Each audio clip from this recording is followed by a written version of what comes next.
بسم اللہ الرحمن الرحیم۔ السلام علیکم معزز طلباء کرام، آپ سب کیسے ہیں؟ آج ہم تفسیر بیضاوی کے سبق نمبر 127 کو پڑھیں گے۔ آج کے ہمارے سبق کا عنوان ہے وَبِالْآخِرَةِ هُمْ يُوقِنُونَ۔ آج کے ہمارے سبق کی عبارت اسی جزء آیت سے شروع ہوتی ہے، تو آئیے سب سے پہلے آج کے سبق کی عبارت پڑھ کے اس کا ترجمہ کرتے ہیں، اور اس کے بعد پھر آج کے سبق کی وضاحت کی طرف بھی بڑھتے ہیں۔ تو مصنف الرحمہ باری تعالیٰ کے قول کو نقل کرتے ہوئے لکھتے ہیں وَبِالْآخِرَةِ هُمْ يُوقِنُونَ، اور وہی آخرت پر یقین رکھتے ہیں۔ ای یوقنون ایقانا زال معه ما كانوا من ان الجنة لا يدخلها الا من كان هودا او نصارى وان النار لم تمسهم الا ایاما معدودة، اور یہی آخرت پر صحیح یقین رکھتے ہیں کہ جس کے آتے ہی وہ اعتقادات زائل ہو گئے جن پر پہلے سے یہ لوگ جمع ہوئے تھے۔ مثال کے طور پر کہ یہ جنت میں صرف وہ شخص داخل ہوگا جو یہودی ہوگا، یا وہ شخص داخل ہوگا جو نصرانی ہوگا، اور مثال کے طور پر یہ کہ جیسے نار جہنم کا عذاب یہود کو صرف چند گنے چنے دنوں تک ہوگا، اور واختلافہم فی نعیم الجنت، اور اسی طرح یہ کہ ان کا جنت کی نعمتوں کے سلسلے میں اختلاف کرنا کہ اہوا من جنسی نعیم الدنیا او غیرہ، کہ وہ دنیا کی نعمتوں کی جنس سے ہوں گی یا دنیا کے غیر کی جنس سے ہوں گی۔ وفی دوامہ و انقطاعہ، یا پھر یہ کہ ان نعمتوں کی ہمیشگی ہوگی یا انقطاع ان کا ہوگا، تو اس حوالے سے ان کا اختلاف کرنا۔ جی طلبہ کرام، یہ تھی ہمارے آج کے سبق کی عبارت اور اس کا ترجمہ جو آپ نے سماعت کیا۔ آئیے اب اس کی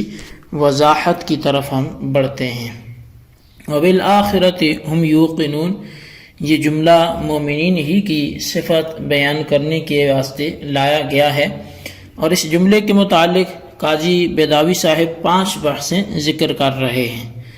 اول بحث یہ ہے کہ جملے میں ایقان بالآخرت کو منحصر کر دیا گیا ہے، اور یہ حصر کیوں کر صحیح ہو سکتا ہے؟ تو گویا پہلی بحث ہے وجہ صحت حصر کے متعلق، اور دوسری بحث ہے فائدہ حصر کے متعلق، یعنی بالآخرت اور ہم کو مقدم کر کے جملے میں جو حصر پیدا کیا گیا اس حصر سے کیا فائدہ ہے، اور تیسری بحث یقین کی حقیقت کی توضیح میں ہے، اور چوتھی بحث لفظ آخرت کی تشریح میں، اور پانچویں بحث لفظ یوقنون کے متعلق ازرو قرات کے ہے۔ یہ تو ترتیب ہے قاضی صاحب کے بیان کی، لیکن ہم سب سے پہلے تیسری بحث یعنی یقین کی حقیقت کو ذکر کریں گے، کیونکہ پہلی بحث کا سمجھنا موقوف ہے اسی تیسری بحث پر۔ تو تیسری بحث کا حاصل یہ ہے کہ یقین مصدر ہے باب ضربا یضرب سے، اور اس کی صرف صغیر یوں ہے یقین، یعنی وقنا یقین۔ تو اب یہ یقنا یہ امام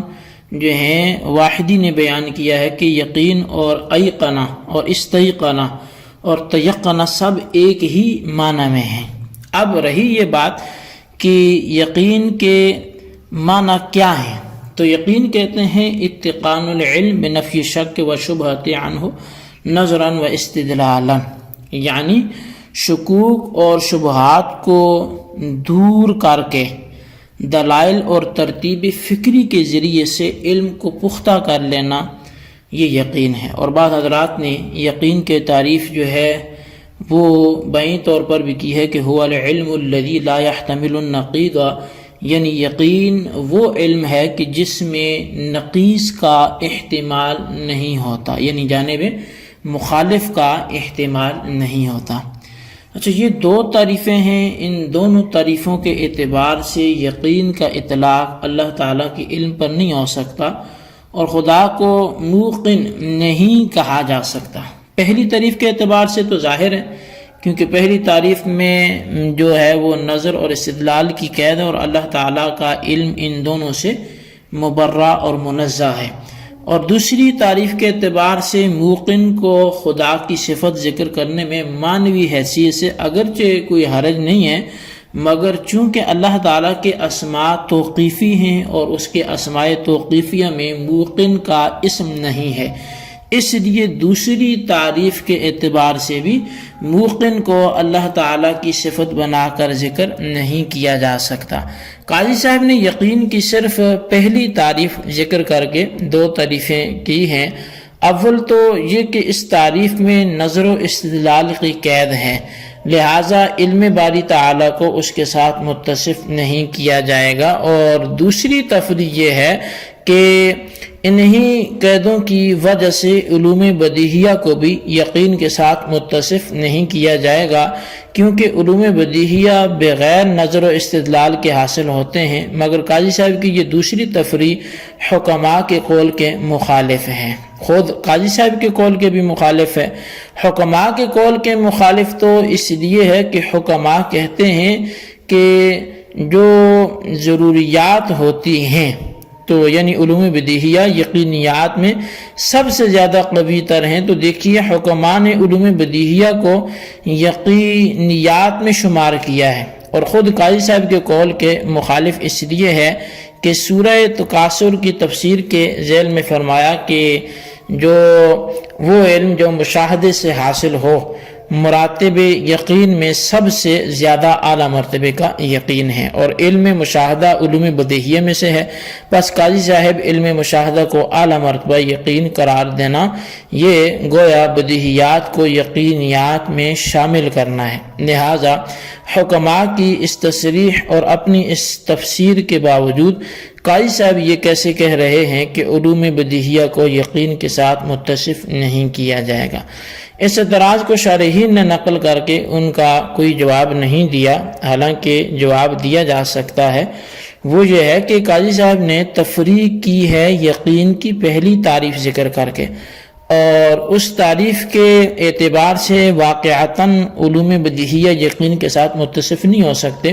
اور رہا حکماء کا علوم بدیہیہ کو اجل یقینیات قرار دینا،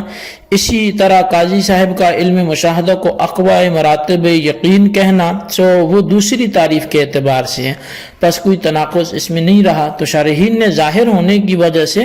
جو جواب کو چھوڑ دیا ہے، تیسری بحث سمجھ لینے کے بعد اب پہلی بحث آپ سمجھیں۔ اول بحث کا حاصل یہ ہے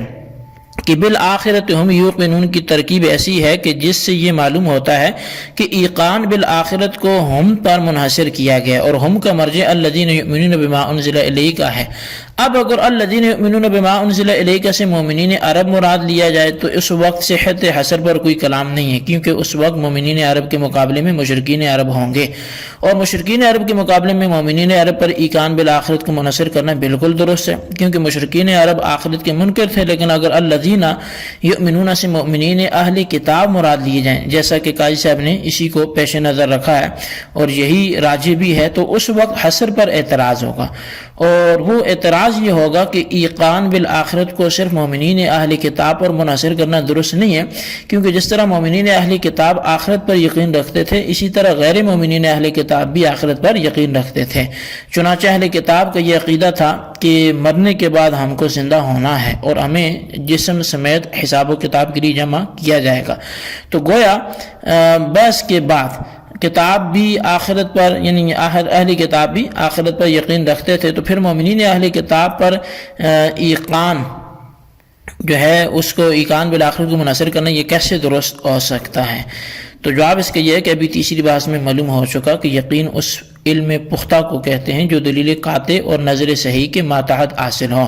بس یہاں اسی یقین کو مومنین اہل کتاب پر منحصر کیا گیا ہے کہ جو ان کو دلائل قاطعہ سے حاصل ہوا ہو، اور جس یقین سے وہ اعتقادیات زائل ہو گئے جن کی بنیاد محض توہم اور تخمین پر تھی۔ مثلا داخلین جنت کے بارے میں یہود و نصارہ کا یہ کہنا کہ لن يدخل الجنہ الا من کان ہودن و نصارہ، اسی طرح یہود کا جہنم کے بارے میں یہ عقیدہ قائم کرنا کہ جہنم کی آگ میں یہود کو صرف گویا سالہ پرستی کی مقدار یعنی 40 دن یا دوسرے قول کے مطابق صرف ایک ہفتہ رہنا پڑے گا۔ اسی طرح نعیم جنت کے بارے میں ان کا باہمی اختلاف، چنانچہ بعض یہ کہتے تھے کہ جنت کی نعمتیں نعیم دنیا کی جنس سے ہوں گی، یعنی جس طرح ہم دنیا کے اندر حصی طور پہ کھانے اور پینے کی چیزوں سے لذت اندوز ہوتے ہیں، اپنی عورتوں سے اپنی شہوتوں کو پورا کرتے ہیں، اسی طرح حصی طور پہ جنت میں بھی نعمتیں حاصل ہوں گی۔ تو اسی طرح اور ان کا کافی اس طرح کے قیاس کرنا، تو یہ جو ہے وہ ان کے توہمات تھے۔ تو بہرحال ہم آج کے سبق کو یہیں پہ موقوف کرتے ہیں۔ اگر کوئی ضروری بات مزید رہ گئی ہوئی تو اسے آئندہ کے سبق میں رکھیں گے، اور آج کے جتنا ہو چکا آپ اس کو اچھی طرح نوٹ کریں، اپنے خلاصے کے طور پہ لکھیں، اور بالخصوص ان سوالات کے جوابات دیں۔ سوال نمبر 1 یہ ہے کہ وبالآخرۃ هم یوقنون، یہ کس کی صفت واقع ہو رہا ہے؟ اور سوال نمبر 2 یہ ہے کہ یہاں پر جو تیسری بحث ہے وہ کس حوالے سے ہے، اس کا خلاصہ تحریر کریں۔ اللہ تبارک و تعالیٰ سے دعا ہے جو کچھ ہم نے پڑھا سنا سے یاد رکھنے کی توفیق نصیب فرمائے، آمین بجاہ النبی الامین صلی اللہ علیہ وسلم۔